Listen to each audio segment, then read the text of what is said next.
Hello everyone, my name is Yamini Tukral and I welcome you to Adda 24/7 School। तो chapter 16 environmental issues के अंदर हमने last lecture के अंदर देखा था कि रेडियो एक्टिव वेस्ट क्या होते हैं और उसके साथ साथ हमने देखा था कि कैसे जो हमारा अर्थ का एटमॉस्फेयर है वो हीट अप करना स्टार्ट कर दिया है, अर्थ के सरफेस का टेम्परेचर राइज हो गया है। वो कौन सा इफेक्ट हमने पढ़ा था? हमने पढ़ा था green house effect and because of which the glaciers are melting, the snow caps are melting and that is the phenomena which is related to global warming. तो आज के लेक्चर के अंदर हम लोग लास्ट सब टॉपिक देखेंगे जो कि है हमारा ओजोन डिप्लीशन, उसके साथ साथ में improper resource utilisation and management और लास्टली हम लोग देखेंगे डिफॉरेस्टेशन।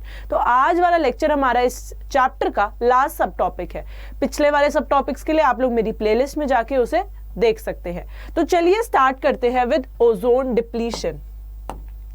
तो जब हम लोग ओजोन डिप्लीशन की बात करते हैं तो ozone which is found it in the upper part of the atmosphere, ozone is found in the upper part of the atmosphere known as the stratosphere. तो स्ट्रेटोस्फेयर हमारा कहाँ लोकेटेड होता है? 10 to 50 kilometres above the sea level. जो stratosphere है हमारा 10 to 50 kilometres above the sea level ही मौजूद होता है। सो it acts as a shield which absorbs the ultraviolet radiation from the sun. So ozone basically it is a shield। जैसे हमारे घर में कवरिंग होती है, हमारे ऊपर एक कवरिंग होती है स्किन की, वैसे ही जो हमारा एटमॉस्फेयर है उसके ऊपर एक शील्ड होती है जो कि सन से आई हुई अल्ट्रावायलेट रेडिएशंस को पहले ही एब्जॉर्ब कर लेता है। वो एब्जॉर्ब कर लेता है क्योंकि यूवी रेज जो होते हैं they are highly injurious to the living organism, they are highly injurious to the living organism. So the thickness of the ozone layer in a column of air from the ground to the top of the atmosphere it is measured in the Dobson unit। तो जो हमारी thickness है ozone layer की वो कहाँ major होती है? It is measured by the Dobson unit. जैसे कि हमारा मिलीमीटर होता है ना, हमारा सेंटीमीटर होता है, हमारे इंचेस होते हैं, ये सारे के सारे हमारे मेजरिंग यूनिट होते हैं। वैसे ही अगर हम लोग थिकनेस मेजर करें ओजोन लेयर की तो वो किसके अंदर मेजर होती है? It is measured in the Dobson units. The chlorofluorocarbons, the CFCs, इसको हम लोग शॉर्ट फॉर्म में CFCs बोलते हैं, दे basically deplete the ozone layer. तो हमारी CFCs कहां से रिलीज होती है? From the refrigerators, air conditioners, है ना। तो इसी से जो हमारी गैसेस रिलीज होती हैं वो क्या होती हैं? वो हमारी CFCs होती हैं and they basically deplete the ozone layer. So the part of the atmosphere with lesser concentration of ozone it is known as the ozone hole. तो जब हम ओजोन होल की बात करते हैं तो ये अगर हमारी ओजोन लेयर है तो हम सोचेंगे ओजोन होल हुआ मतलब इसके अंदर होल्स हो गए। अगर होल्स हो गए तो सारी की सारी यूवी रेडिएशन आ जाएगी और स्किन कैंसर कॉज कर देगी। बट ओजोन होल बेसिकली क्या होता है कि अगर ये हमारी ओजोन की थिकनेस है तो कई कई जगह पे जो है ये थिन हो गई है, कई कई जगह पे ये थिन हो गई है एंड इस थिननेस की वजह से इसको क्या बोला जाता है? ओजोन होल बोला जाता है, ना कि ये पूरा का पूरा होल हो जाता है जिससे कि हमारी सन रेडिएशन अंदर आ जाए। Then the steps which leads to the ozone depletion are first UV rays they split CFCs and they release atomic chlorine। तो CFCs को वो लोग स्प्लिट करते हैं, जो हमारी UV आई उसे CFC को स्प्लिट किया into atomic chlorine, chlorine atom हो गया। UV rays they also split ozone into oxygen, O3 को स्प्लिट करते हैं into O2 plus O, ठीक है। The chlorine atoms they trap the oxygen atoms. अब जब CFC के अंदर हमारा जो ओजोन है, जो CFC स्प्लिट हुई इनटू क्लोरीन एटम्स और उसके बाद में हमारा ओजोन स्प्लिट हुआ इनटू ऑक्सीजन। तो जो क्लोरीन एटम्स है वो बेसिकली ऑक्सीजन को जाके ट्रैप करती है और ozone is not formed again from the oxygen. इन दोनों को कंबाइन करके वापस से ओजोन नहीं बनता है, ऑक्सीजन को कंबाइन करके वापस से ओजोन नहीं बनता and this leads to the depletion of the ozone in the stratosphere. मतलब ये देखो कि अगर देखो ये हमारी यूवी आई, इसे CFC को स्प्लिट किया इनटू क्लोरीन, ठीक है। यूवी ने ही हमारा जो O3 है उसको स्प्लिट किया इनटू ऑक्सीजन। तो ये क्लोरीन जो है ऑक्सीजन एटम पे अटैक करेगी और ना कि ऑक्सीजन वापस जो है ओजोन में कन्वर्ट होगा। तो क्या होगा कि ओजोन टूट के क्लोरीन और ओजोन जो है आपस में मिल गए, पर ओजोन वापस से नहीं मिली, है ना, क्लोरीन और ऑक्सीजन मिल गए और ऑक्सीजन ने वापस से ओजोन नहीं बनाया, तो उससे क्या हुआ, हमारा ओजोन डिप्लीशन हो गया, ओजोन डिप्लीशन हो गया। एक बार ये ओजोन टूटा तो वो दोबारा बना ही नहीं, वो टूटा ही रह गया, तो इसलिए हमारा जो है डिप्लीशन ऑफ ओजोन हो गया। The UV radiation of wavelength shorter than the UVB, they are almost completely absorbed by the Earth's atmosphere. तो UVB जो रेडिएशन है उससे छोटी वाली वेवलेंथ वाली जितनी भी हमारी अल्ट्रावायलेट रेडिएशन है, they are completely absorbed by the Earth's atmosphere, given that the ozone layer is intact. जो ओजोन लेयर है वो इंटैक्ट होनी चाहिए, बट जो UVB है वो बेसिकली डैमेज करती है हमारे DNA को, और उसकी वजह से हमारी क्या होती है, म्यूटेशन होती है। Mutation is any undesirable change in the DNA sequence, in the DNA structure. Any undesirable change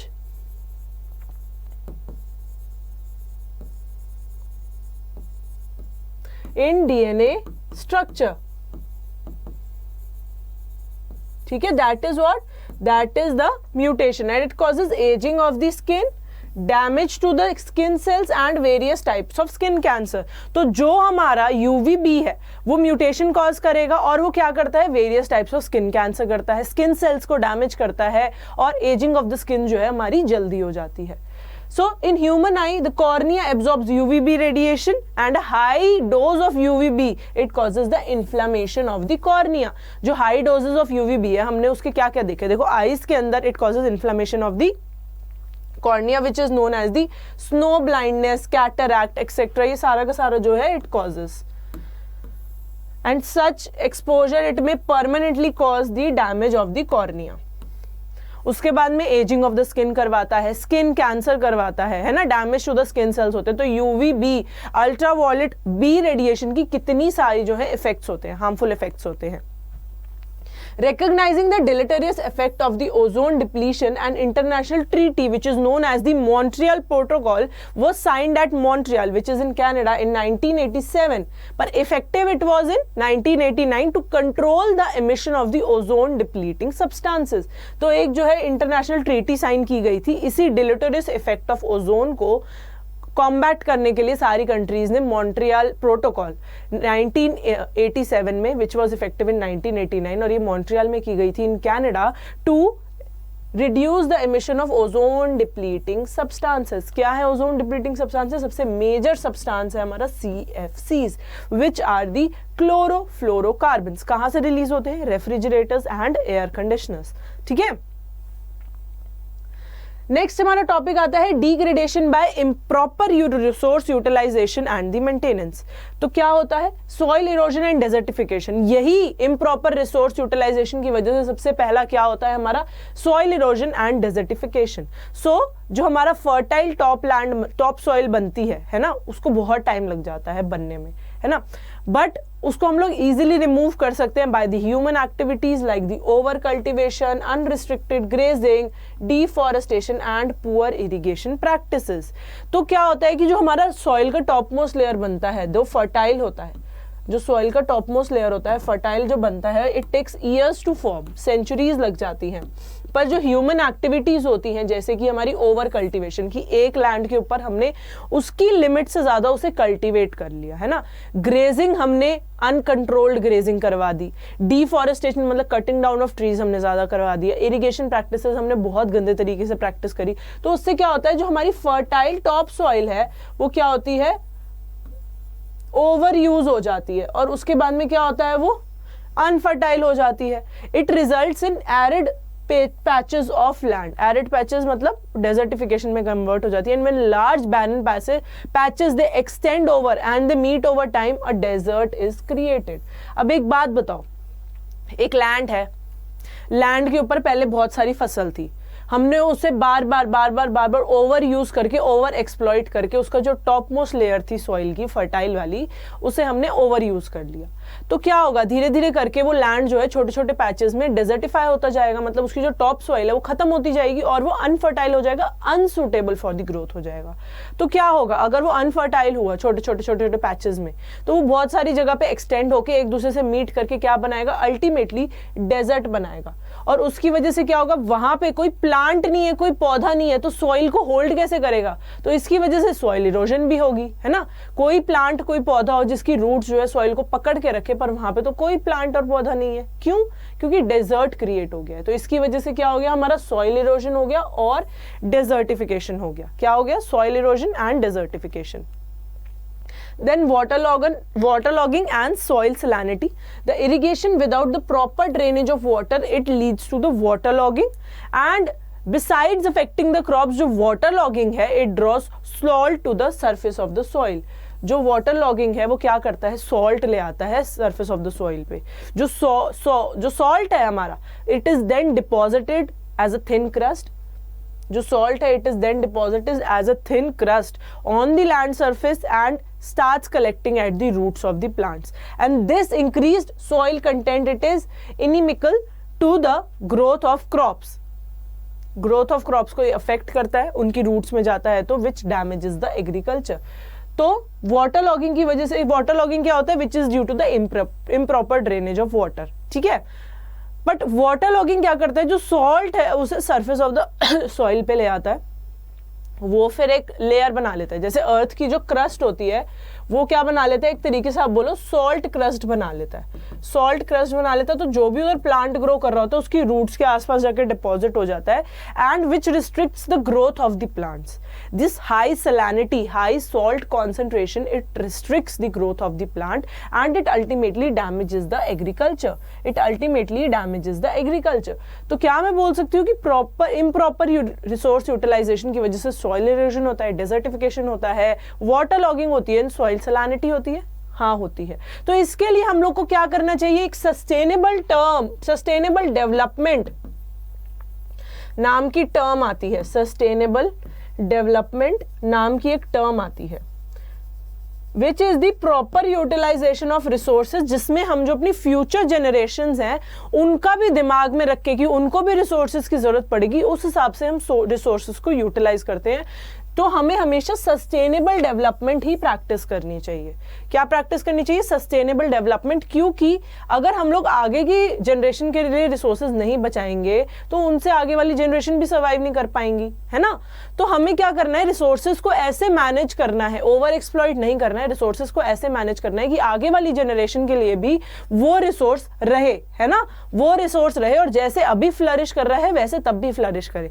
तो इसलिए हमें हमेशा सस्टेनेबल डेवलपमेंट जो है प्रैक्टिस करना चाहिए, जिसमें हमारा रिसोर्स यूटिलाइज होता है पर keeping in mind the future generation, the needs of the future generation.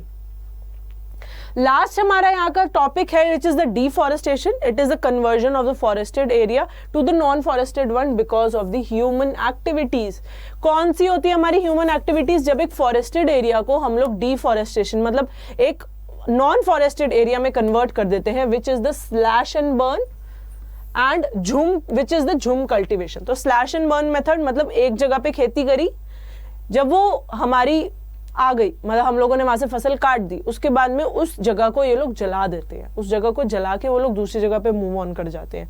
तो because of this burning, this slash and burn method, क्या होता है कि हमारा जो एक प्रॉपर फॉरेस्टेड एरिया है वो नॉन फॉरेस्टेड एरिया में कन्वर्ट हो जाता है। Deforestation it simply means cutting down of trees. It simply means cutting down of trees. ठीक है, so deforestation is the cutting down of trees, whereas the farmers they cut down trees and they burn the plant remains. उनको ऐसा लगता है कि ये अगर करेंगे तो इससे fertile land generate होगा, but ये नहीं पता कि cutting down of trees it is leading to ultimately deforestation. It is completely leading to deforestation. So ash is used as a fertilizer, and the land is then used for farming or cattle grazing, the use of fertilizers and the cutting of trees for industries and residential use. तो जब वो बोलते हैं कि उससे fertile हो जाता है, जो वहाँ पे बर्न होता है, जो सारा हम लोग कट डाउन करते हैं ट्रीज को और वहाँ पे बर्न करते हैं, वो जो ऐश वहाँ पे बच जाता है, it is use as a fertiliser, और जो फार्म, वो जो लैंड बच जाता है, it is use for farming और ग्रेजिंग. बट वहाँ के जो ट्रीज हैं वो कट डाउन कर दिए जाते हैं, वो कट डाउन कर दिए जाते हैं, तो उसकी वजह से क्या होता है, हमारा फॉरेस्टेड एरिया बिल्कुल ही खत्म हो जाता है, क्योंकि वो हमें अल्टीमेटली ग्रेजिंग एरिया दे रहा है ना, cattle grazing area, cattle grazing area दे रहा है, एंड जो ऐश बची थी वो तो फर्टिलाइजर की तरह यूज हो रही है ना. तो इसलिए डिफॉरेस्टेशन तो नहीं करनी चाहिए, because it has many effects on the human population. So the main consequences of the deforestation, they include enhanced carbon dioxide concentration, क्योंकि आपको पता है कि plants they practice photosynthesis. Plants practice what? They practice photosynthesis. वो इनका खाना बनाने का तरीका होता है, तो इसमें क्या करते हैं, they use carbon dioxide, release oxygen. तो इससे क्या होता है कि अगर हम लोग कार्बन डाइऑक्साइड रिलीज कर रहे हैं तो उसे प्लांट्स यूज कर रहे हैं, है ना. तो इससे क्या होता है, एक बैलेंस बना रहता है कि वो ऑक्सीजन को एटमॉस्फेयर में ऐड कर रहे हैं और हम ऑक्सीजन को यूज करके हम कार्बन डाइऑक्साइड को ऐड कर रहे हैं और वो कार्बन डाइऑक्साइड को यूज कर रहे हैं. तो एक बैलेंस मेंटेन रहता है. पर जब भी हम लोग डिफॉरेस्टेशन की तरफ जाएंगे तो it will enhance the carbon dioxide concentration. क्यों? क्योंकि हमारे जब फॉरेस्ट ही नहीं है, हमारे प्लांट्स ही नहीं है, तो कौन हमारा जो है कार्बन डाइऑक्साइड एब्जॉर्ब करके हमें ऑक्सीजन एमिट करेगा. Then next, loss of the biodiversity. जितनी भी डाइवर्स स्पीशीज हैं वो खत्म हो जाती है, क्योंकि अगर हमने उनका हैबिटेट काट दिया तो वहां पे जो रहने वाली स्पीशीज हैं सारी की सारी मर जाएंगी. Disturb hydrologic cycles. Then soil erosion, because the plants roots they hold the soil. जो प्लांट्स की रूट्स होती हैं, जो ट्रीज की रूट्स होती हैं, वो सॉइल को होल्ड करके रखती है. इसकी वजह से सॉइल इरोजन होगा, क्योंकि वहां पे प्लांट्स होंगे नहीं. Desertification and so on. The process of restoring a forest that was removed at the same point of time, at some point of time in the past. तो deforestation क्या होता है? It is basically the growing of trees. Growing of trees. Reforestation is growing of trees. So the process of restoring a forest that was removed at some time in the past, it is known as the reforestation. The government of India has recently started Amrita Devi Bishnoi Wildlife Protection Act for the individuals and the communities from the rural areas who have shown extraordinary courage and dedication in protecting the wildlife. कौन सा award हमने शुरू किया है? Government of India ने शुरू किया है Amrita Devi Bishnoi wild life protection act. जो भी रूरल एरिया से जो कम्युनिटीज हैं, जो इंडिविजुअल्स हैं, वो बिलोंग करते हैं और वो ट्रू डेडिकेशन दिखाते हैं for protecting the wild life, उनको ये अवार्ड दिया जाता है. इसके पीछे की हम लोग एक बारी केस स्टडी भी देख लेते हैं. इसके पीछे की केस स्टडी है हमारी Chipko movement. I think most of you must have heard about it, Chipko movement. तो in 1974 the local women of Garhwal Himalayas they show tremendous courage in protecting the trees from the access of the contractors by hugging them. तो उन्होंने, जब वो contractors अपनी access से काटने आए थे ट्रीज को, उन्होंने उन ट्रीज को हग कर लिया था. So people all over the world they have appreciated the Chipko movement. So ये चिपको मूवमेंट किसने ली थी? अमृता देवी बिश्नोई. अमृता देवी बिश्नोई ने ही ये चिपको मूवमेंट शुरू की थी, इसलिए इसके पीछे का वो अवार्ड है Amrita Devi Bishnoi wild life protection act, क्योंकि इन्होंने ही जो है चिपको मूवमेंट स्टार्ट करके ट्रीज को प्रोटेक्ट करना स्टार्ट किया था बाय हगिंग देम. तो कॉन्ट्रैक्टर्स नहीं काट पाए थे ट्रीज को इन द गढ़वाल हिमालयास, तो इसलिए जो है wild life protection act award इनके नाम पे दिया जाता है. Then joint forest management. Realizing the importance of participation by the local communities, जो गवर्नमेंट ऑफ इंडिया है 1980 के अंदर उन्होंने कंसेप्ट निकाला था joint forest management to work closely with the local communities for protecting and managing the forest. तो joint forest management ये 1980 के अंदर गवर्नमेंट ऑफ इंडिया ने प्रपोज किया था कि लोकल कम्युनिटी के साथ मिलके जो गवर्नमेंट ऑफ इंडिया है वो क्या करेगी? It will protect and manage the forest. तो एक बारी देख लेते हैं कि आज के लेक्चर के अंदर हम लोगों ने क्या देखा था। सबसे पहले हमने देखा ओजोन डिप्लीशन किसकी वजह से होता है। Ozone depletion basically it is the reducing the thickness of the ozone layer and thickness of the ozone layer it is measured in Dobson unit. किसकी वजह से होता है? By chlorofluorocarbons. The UV rays they split the chlorofluorocarbons into chlorine atoms और UV rays they also split ozone into oxygen. तो chlorine जो है oxygen को ट्रैप करके उसे वापस ओजोन में नहीं बनने देता and this causes the depletion of the ozone. तो यूवी रेज क्यों हम यूवी बी होती है बेसिकली जो हमें अफेक्ट करती है, क्या करती है? Ageing of the skin cancers, damaging the skin cells, inflammation of the cornea which is known as the snow blindness, cataract, ये सब हो जाती है।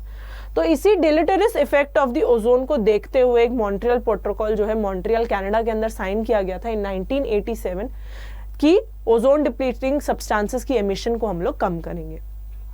देन आता है हमारा degradation by improper resource utilisation. क्या क्या इफेक्ट्स होते हैं इसके? सबसे पहला सॉइल इरोजन, डेजर्टिफिकेशन, नेक्स्ट है water logging and soil salinity. Last हमारा सब टॉपिक आता है डिफॉरेस्टेशन का which is the cutting down of the trees, जो किसकी वजह से हुआ था? By the slash and burn method और द झुम cultivation which is cutting down of trees and burning of the plant remains. तो एश जो है उसे यूज करते हैं एज द फर्टिलाइजर, जो लैंड है फिर वो ग्रेजिंग के लिए यूज हो जाता है। कॉन्सिक्वेंसेस क्या होते हैं डिफॉरेस्टेशन के? Increase in the carbon dioxide concentration, loss of the biodiversity, disturb hydrologic cycle, soil erosion, desertification. Reforestation is the growing up of trees. इसके पीछे चिपको मूवमेंट की एक केस स्टडी थी जिसके अंदर गढ़वाल हिमालयाज के अंदर जो लेडीज थी उन्होंने क्या किया था, रूरल एरियाज की लेडीज थी, उन्होंने ट्रीज को हक कर लिया था जब कॉन्ट्रैक्टर्स एक्सेस लेके उन ट्रीज को काटने आए थे। तो इसी की वजह से Amrita Devi Bishnoi wild life protection award जो है वो दिया जाता है फॉर द रूरल इंडिविजुअल्स और communities to protect the wild life. Joint forest management government of India की तरफ से इनिशिएटिव है जो कि लिया गया था इन 1980 कि वो लोकल कम्युनिटी के साथ मिलके प्रोटेक्ट करेंगे और मैनेज करेंगे फॉरेस्ट को। तो चलिए इससे रिलेटेड क्वेश्चंस देख लेते हैं। What is the full form of JFM with related to forest management? Joint forest management, junior forest management, jury forest management या फिर झारखंड फॉरेस्ट मैनेजमेंट, जेएफएम। अभी हमने जस्ट लास्ट स्लाइड के अंदर देखा जो गवर्नमेंट ऑफ इंडिया ने इनिशिएटिव लिया है विद द लोकल कम्युनिटीज, वो है हमारा JFM which is the joint forest management. Option A correct है, ऑप्शन ए करेक्ट है। Next question, which one of the following is not the best way to stop deforestation? A, planting trees, B, not encouraging for recycling the used products, go paperless, eat vegetarian meals as often as possible. So which of the following is not the best way to stop deforestation? इनमें से कौन सा जो है नहीं है अच्छा तरीका? कौन सा इनमें से अच्छा तरीका नहीं है? Option B, not encouraging for recycling the use of. हमें एनकरेज करना चाहिए for recycling the use products.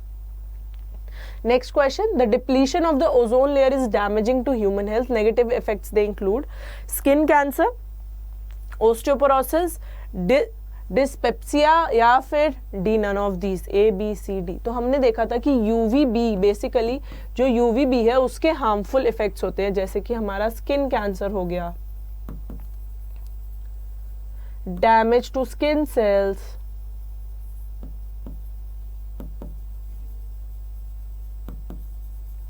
है ना, inflammation of the cornea.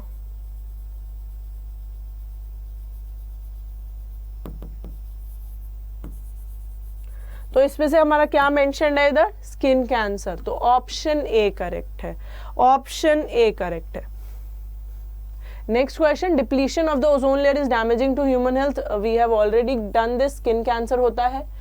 Then, which of the following facts is incorrect? A, global warming is the rise in the average temperature of the Earth's climate system. B, eutrophication is observed in water bodies.